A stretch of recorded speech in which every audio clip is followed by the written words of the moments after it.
नमस्कार विद्यार्थी मित्रांनो, मी प्राध्यापक मस्के सर. माझ्या मस्के सर या चॅनलवर तुम्हा सर्वांचे स्वागत आहे.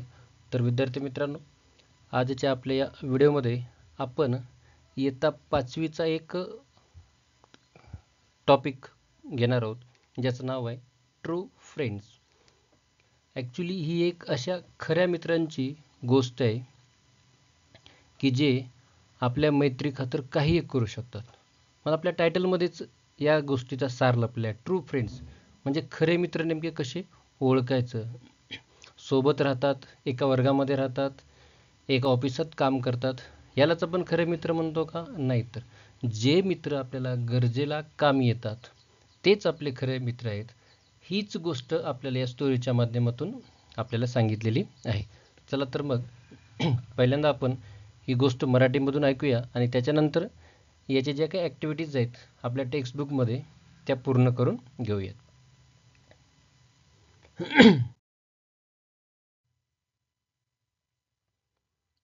True friends. तर पाहू शकता तुम्ही, Aman was in college. He had many friends but his best friend was Ronak. की अमन आणि रोनक या दोन मित्रांची गोष्ट आहे की अमन आणि रोनक दोघंही एकाच कॉलेजमध्ये असतात. Aman had many friends. अमनला खूप मित्र होते. But his best friend was Ronak. पण त्याचा जो सर्वात चांगला मित्र होता तो म्हणजे होता रोनक. त्यानंतर या दोघातले संवाद इथे या ठिकाणी आपल्या समोर दिलेले आहेत. अमन म्हणतो, hello Ronak. Hello Aman, let's go home in my car. की तो अमनला काय म्हणतो की आपण माझ्या कारमधून जाऊया. म्हणजे तुम्ही कल्पना करू शकता की कारने येणारा विद्यार्थी अर्थातच श्रीमंत असला पाहिजे, तरी पण त्याचा मित्र एक रोनक सारखा एक सर्वसाधारण मुलगा आहे. म्हणजे मैत्री खऱ्या अर्थाने गरीब श्रीमंती, जातपात, धर्म अशा गोष्टी पाहते का? तर अजिबातच पाहत नाही. तर पुढं Munna was in the same class. Munna त्याच वर्गामध्ये होता अमन आणि रोनकच्या. तो नेहमी विचार करायचा. तो काय विचार करायचा? Ronak is so rich and Aman is poor, how can they be friends. त्याला एक प्रश्न नेहमी सतावायचा की रोनक किती श्रीमंत आहे, दररोज कारने कॉलेजला येतो, पण त्याची जर आपण तुलना केली तर अमन त्या मनाने खूपच गरीब आहे. मग एक खूपच श्रीमंत आणि एक खूपच गरीब, मग हे दोघं कसे बरे मित्र होऊ शकतात? हा विचार नेहमी रोनकच्या डोक्यामध्ये यायचा. पुढं Aman fell ill. He didn't go to college for 3 days. मग एक दिवस अचानक अमन आजारी पडला आणि त्यामुळे तो पुढचे 3 दिवस कॉलेजमध्ये काय जाऊ शकला नाही. His friends came to see him. त्याचे सर्व मित्र अमनला त्याच्या तब्येतीची चौकशी करण्यासाठी त्याच्या घरी गेले. त्यात मुन्ना देखील होता. पुन्हा त्यांची संवाद, how are you Aman, get well soon. त्यांनी अमनला चौकशी केली, तो त्याची तब्येत कशी बरी आहे आणि त्याला लवकर बरा होण्यासाठी शुभेच्छा पण दिला. आणि त्यानंतर मुन्ना काय म्हणतो की आय डोंट सी रोनक. कारण यांना माहिती आहे की अमन खूप गरीब आहे आणि रोनक खूप श्रीमंत आहे. मग ते दोघं मित्र कसे असू शकतात? आणि त्याला इथं त्याच्या अमनच्या घरी आल्याबरोबर त्याला रोनक दिसत नव्हता. मग त्याने लगेच आपली शंका उत्पन्न केली की रोनक मला या ठिकाणी दिसत नाही. आता पाहूया अमनने यावरती काय उत्तर दिलं.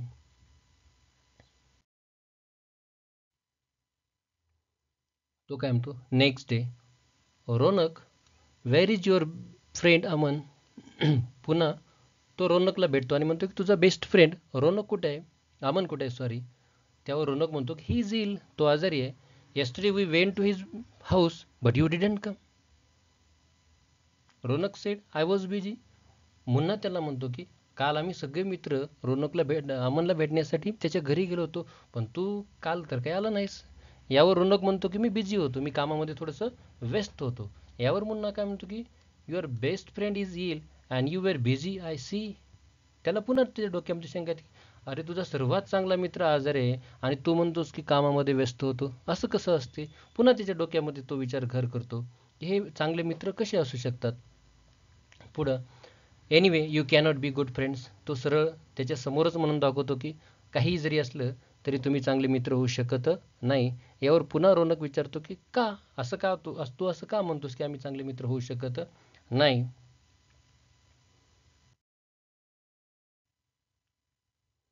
पुन्हा Aman didn't even ask about you. पुन्हा तो पुढे एक्सप्लेन करतो की आम्ही जेव्हा अमनच्या घरी गेलो होतो, अमनने तुझ्याबद्दल आम्हाला काही एक विचारलं नाहीये. यावर पुन्हा रोनक काय म्हणतो, दॅट इज ऑल राईट. ठीक आहे ना, मग काय हरकत नाही. पुढं, the next day Munna went to Aman's house. दुसऱ्या दिवशी पुन्हा मुन्ना अमनच्या घरी जातो आणि पुन्हा अमन त्याला धन्यवाद देतो की thank you for coming Munna, I am much better now. तो म्हणतो की मुन्ना, मला भेट देण्यासाठी आल्याबद्दल मी तुझा खूप आभारी आहे आणि आता मला बरं वाटतंय. पुन्हा रोनक आपली शंका त्या ठिकाणी उपस्थित करतो आणि म्हणतो की what sort of friend is this Ronak, he doesn't come to see you at all. तो म्हणतो की ही तुमची अशी कशी मैत्री आहे की तू एवढा 2-3 दिवस आजारी असताना तुझा सर्वात चांगला मित्र रोनक तुला साधा भेटण्यासाठी सुद्धा आला नाही, ही तुमची खरी मैत्री कशी होऊ शकते, असा पुन्हा प्रश्न तो अमनच्या समोर उपस्थित करतो. त्यावर अमन याच्यावर पुन्हा हसत हसत वरती उत्तर देते, oh but he is the best of friend. तरी पण एवढं सगळं असूनही पुन्हा अमन काय म्हणतो, हो कसंही असलं तरी तो माझा सर्वात चांगला मित्र आहे. असं म्हटल्यानंतर पुन्हा मुन्ना काय करतो की गोंधळामध्ये पडतो. नेमकं हे काय, असं कसं कसं कसं असू शकते.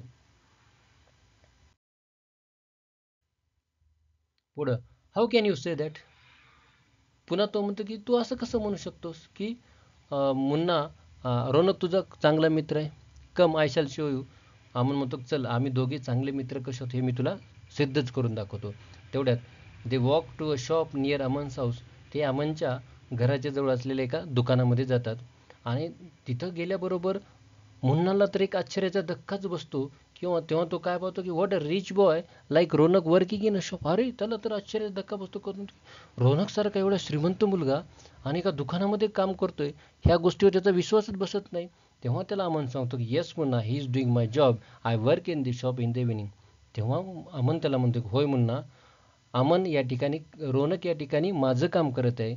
मी दररोज संध्याकाळी या ठिकाणी जॉब करतो, काम करतो या दुकानामध्ये आणि तो आता जे काम करत आहे ते तो माझं काम करत आहे. आणि पुढं अमन त्याला स्पष्टीकरण देतो की when I fell ill the shopkeeper sed.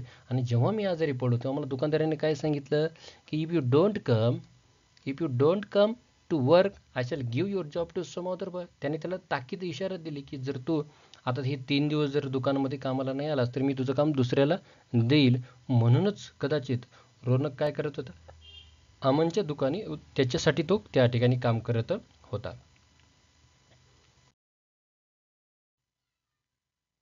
आता शेवटी काय घडलं बघा, don't worry Aman, I shall do your work for you, you can go back to work when you are better, go home and rest. बघा खऱ्या मित्राची ओळख कशी असते की त्या संकटामध्ये सुद्धा आपण खूप श्रीमंत आहोत, एवढे श्रीमंत असताना देखील आपण या साध्या दुकानामध्ये काम कसं करायचं, अशा प्रकारचा अभिमान न बाळगता आपल्या मित्राच्या गरजेपोटी रोनकसारखा अति श्रीमंत मुलगा त्याच्यासाठी काय करत होता, त्या दुकानामध्ये त्याने काम करण्याचं ठरवलं. आणि त्याने अमनला धीर दिला की काय हरकत नाही, तुला जोपर्यंत बरं वाटत नाही तोपर्यंत तू काय कर, आराम कर, तुझ्या ठिकाणी मी जातो आणि त्या ठिकाणी मी काम करतो.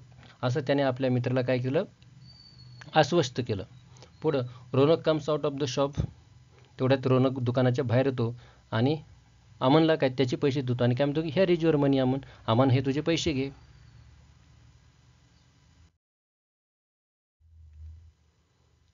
मग पुढं काय झालं, but you did the work Ronak. Aman त्याला म्हणतो की मी हे पैसे का घेऊ, बरं घेऊ, कारण हे काम तर तू केलेलं आहेस. यावर पुन्हा रोनक म्हणतो की I did the work for you Aman, not for me. तो म्हणतो की हे काम मी कुणासाठी केलेलं आहे, तुझ्यासाठी केलेलं आहे, माझ्यासाठी किंवा मला पैसे मिळवण्यासाठी केलेलं आहे का, नाही. थँक्यू. तेवढ्यात now I am better, I shall go to work tomorrow. आणि म्हणतो की आता मला बरं वाटते आणि मी उद्यापासून कामावर जाणार आहे, असं अमन त्याला सांगतो. आणि तेवढ्यात पुन्हा रोनकला पक्का विश्वास बसतो की हे दोन मित्र एकमेकाचे सर्वात चांगले मित्र काय आहेत. आणि मग तो शेवटी म्हणतो की thank you Ronak, you have shown me what true friendship is. की तुम्ही खरंच सिद्ध करून दाखवलं की खरंच चांगली मैत्री काय असते, चांगला मित्र काय असतो, कुणाला म्हणायचं, हे तुमच्या दोघांच्या मैत्रिणी या ठिकाणी सिद्ध केलेलं आहे. या गोष्टीवर त्याचा विचार करतो, तो विचार करतो आणि त्या दोघांनाही धन्यवाद देऊन त्या ठिकाणी आपली गोष्ट संपते. तर बघा विद्यार्थी मित्रांनो की कशा प्रकारे रोनकने आपली खरी मैत्री काय केली, निभावली. की आपल्या मित्राला अडचणीत असताना त्याने आपल्या श्रीमंतीचा, आपल्या बडेजावाचा विचार न करता केवळ आपल्या मित्राखातीर तो कुठे एका साध्या दुकानामध्ये काम करत होता. आणि काम केल्यानंतर जे पैसे आहेत ते सुद्धा त्याने स्वतःसाठी ठेवले का, नाही, तर ते पैसे त्याने आपल्या मित्राला परत दिले, कारण ते काम त्याने आपल्या मित्रासाठी केलेलं होतं. तर यावरून आपल्याला कळून चुकतं की एक खरा मित्र कसा असतो. म्हणूनच म्हटलं जातं ना, अ friend in need is a friend in deed, की जो गरजेला काम येतो तोच खरा मित्र असतो. तर विद्यार्थी मित्रांनो, आता या स्टोरीच्या काही ॲक्टिव्हिटीज आपल्याला या ठिकाणी दिलेल्या आहेत, त्या ॲक्टिव्हिटीज आपण काय करणार आहोत, पाहणार आहोत.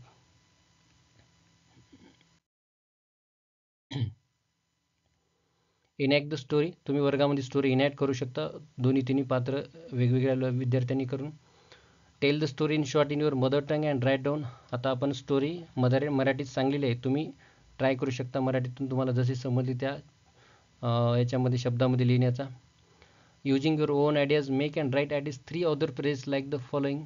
खाली दिलेले जसे दिले तशा प्रकारचे आणखी जास्त फ्रेजेस लिहिण्याचा प्रयत्न करा. फॉर एक्झाम्पल, माय कॅट जे पोझिशन दाखवतात, your friend, Aman's house, his money, her work, his bag, her notebook, Gita's father, Mina's pen, their building, Priya's hotel, Ronak's bike, his umbrella, our ground, Mina's sister, Diya's class teacher. म्हणजे आपण या ठिकाणी हे जे पजेशिव्ह pronoun की मालकी हक्क दाखवतात. ॲपॉस्ट्रॉफी सुद्धा आपल्याला काय करते, मालकी हक्क दाखवते.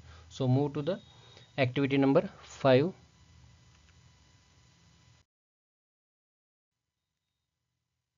Fill in the appropriates dates and dates. या ठिकाणी आपल्याला डेट्स आणि डेज फिलअप करायचे. तर डेट्समध्ये आपण बघू शकता, dates yesterday, today, tomorrow. So today is 13th April, then yesterday was 29th of April, and tomorrow will be 31st of April. So yesterday was 12th January, now today is 13th January, and tomorrow will be 14th of January. So tomorrow will be 7th September, today will be 6th September, and yesterday was 5th of September. म्हणजे जर आज 30 April असेल तर yesterday म्हणजे काल 29 April होता, आणि tomorrow म्हणजे उद्या 31 एप्रिल असणार आहे. yesterday काल 12 जानेवारी, आज 13 जानेवारी आणि उद्या 14 जानेवारी. या ठिकाणी उद्या 7 सप्टेंबर आहे, म्हणजे आज 6 सप्टेंबर असणार आणि कालचा जो आहे तो 5 सप्टेंबर असणार. तर आता तेच आपल्याला डेज ऑफ द वीक म्हणजे आठवड्याच्या दिवसाच्या बाबतीत. So today is Monday, so yesterday was Sunday and tomorrow will be Tuesday. So yesterday was Wednesday, today is Thursday and tomorrow will be Friday. So tomorrow will be Saturday, so yesterday was Thursday and today is Friday. म्हणजे जर आज कोणता वार असेल, Monday सोमवार असेल, तर काल रविवार होता आणि उद्या ट्यूजडे म्हणजे मंगळवार असेल. काल वेनसडे म्हणजे बुधवार होता, तर आज थर्सडे गुरुवार असेल आणि उद्या फ्रायडे असेल. अगदी त्याच प्रकारे उद्या जर शनिवार असेल तर आज शुक्रवार असणार आहे, फ्रायडे असणार आहे, आणि काल थर्सडे म्हणजे गुरुवार असणार आहे. तर अशा प्रकारे आपण हे डेट किंवा डेट्स फिलअप केलेलं आहे.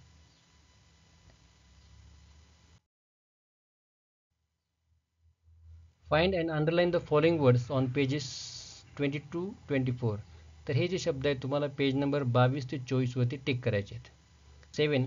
Find the opposites of the following from the pages 24 to 24 and write down them. For example, tomorrow, yesterday, rich, poor, work, rest, come, go.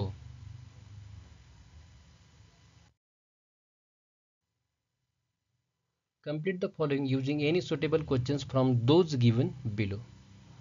Translate the complete sentences into your mother tongue. आपल्याला काय करायचे आहे, या बॉक्सच्या मदतीनं अर्थपूर्ण वाक्य तयार करायचे आहेत, आणि वाक्य तयार केल्यानंतर ती पूर्ण वाक्य आपल्या मातृभाषेमध्ये काय करायचे आहेत, ट्रान्सलेट म्हणजे भाषांतर त्यांचं करावायचं आहे. तर ही थोडीशी मोठी ॲक्टिव्हिटी आहे विद्यार्थी मित्रांनो, आणि समजण्यासाठी तुम्हाला शेवटपर्यंत व्हिडिओ बघणं अत्यंत आवश्यक आहे. चला तर मग आपल्या आजच्या ॲक्टिव्हिटीला सुरुवात करूया.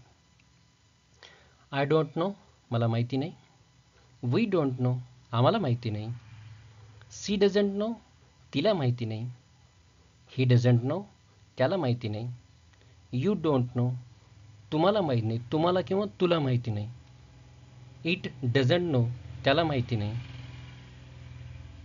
दे डोंट नो, त्यांना माहिती नाही.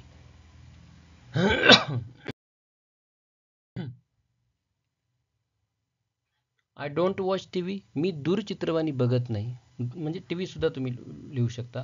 We don't watch T V. आम्ही दूरचित्रवाणी बघत नाही. You don't watch T V. तुम्ही किंवा तू दूरचित्रवाणी बघत नाहीस. She doesn't watch T V. ती दूरचित्रवाणी बघत नाही. He doesn't watch T V. तो दूरचित्रवाणी बघत नाही. It doesn't watch T V. ते दूरचित्रवाणी बघत नाही. आता जसं की माहिती आहे की इट या प्रोनाउनचा आपण निर्जीव गोष्टी किंवा प्राणी वनस्पती यांच्यासाठी करतो आणि त्या अर्थाने यांना आपण ते असं म्हटलेलं आहे. They don't watch T V. ते दूरचित्रवाणी बघत नाहीत. म्हणजे दे ही सी इटचं plural form.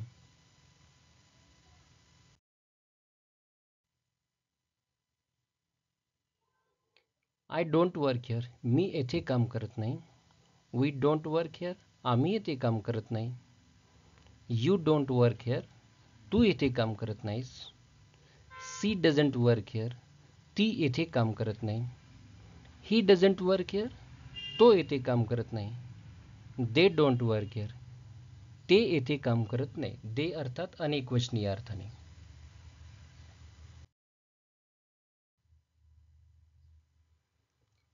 I don't want it. मला ते नको आहे. We don't want it. आम्हाला ते नको आहे. You don't want it. तुला ते नको आहे. He doesn't want it.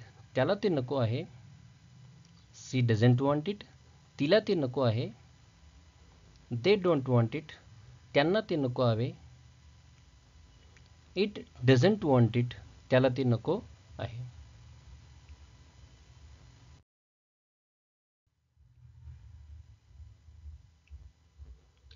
I don't grow tall. मी उंच वाढत नाही किंवा माझी उंची वाढत नाही. We don't grow tall. आम्ही उंच वाढत नाही. You don't grow tall. तू उंच वाढत नाही. He doesn't grow tall. तो उंच वाढत नाही. She doesn't grow tall. ती उंच वाढत नाही. It doesn't grow tall. ते उंच वाढत नाहीत. They don't grow tall. ते उंच वाढत नाही.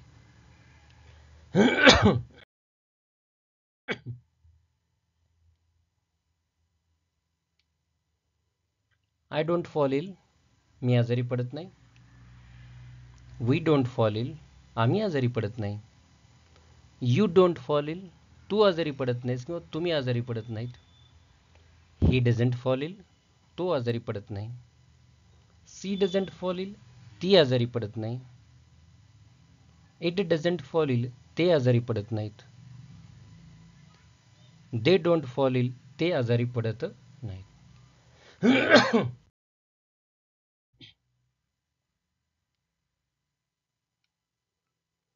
I don't eat vegetables. मी भाज्या खात नाही. We don't eat vegetables. आम्ही भाज्या खात नाहीत. You don't eat vegetables. तू भाज्या खात नाहीस. He doesn't eat vegetables. तो भाज्या खात नाही. She doesn't eat vegetables. ती भाज्या खात नाही. It doesn't eat vegetables. ते भाज्या खात नाहीत. They don't eat vegetables. ते भाज्या खात नाही.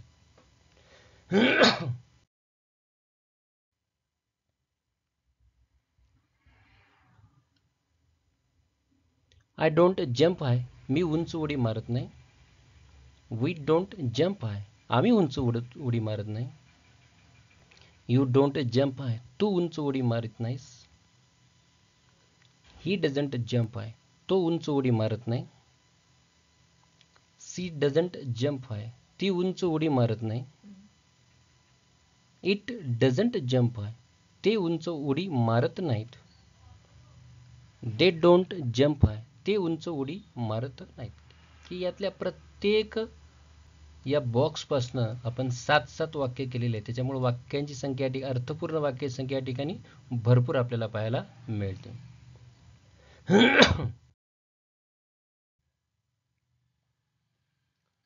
I don't get angry. मला राग येत नाही. We don't get angry. आम्हाला राग येत नाही. You don't get angry. तुला राग येत नाही. He doesn't get angry. त्याला राग येत नाही. She doesn't get angry. तिला राग येत नाही. It doesn't get angry. त्याला राग येत नाही. दे डोंट गेट अँग्री, त्यांना राग येत नाही.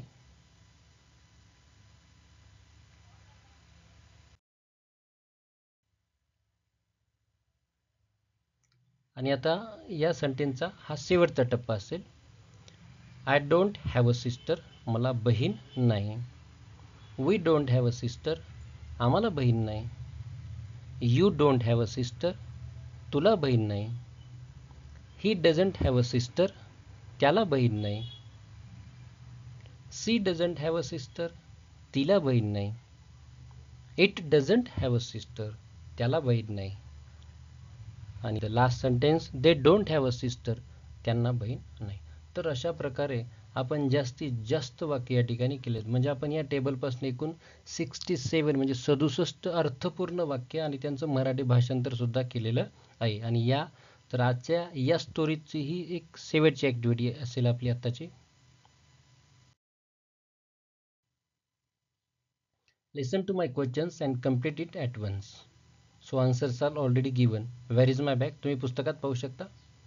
Wear is our notebook, where is your textbook, where is his pencil, where is her school uniform, where is my pen, where is our team leader, where is your identity card, where is his project workbook, where is her homework. तर विद्यार्थी मित्रांनो, अशा प्रकारे हा इयत्ता 5वीच्या true friendship ही story आणि त्याच्या खालच्या ॲक्टिव्हिटीजचा आपण एका व्हिडिओमध्ये आढावा घेतलेला आहे. मला आशा आहे की हा व्हिडिओ तुम्हाला नक्कीच आवडेल.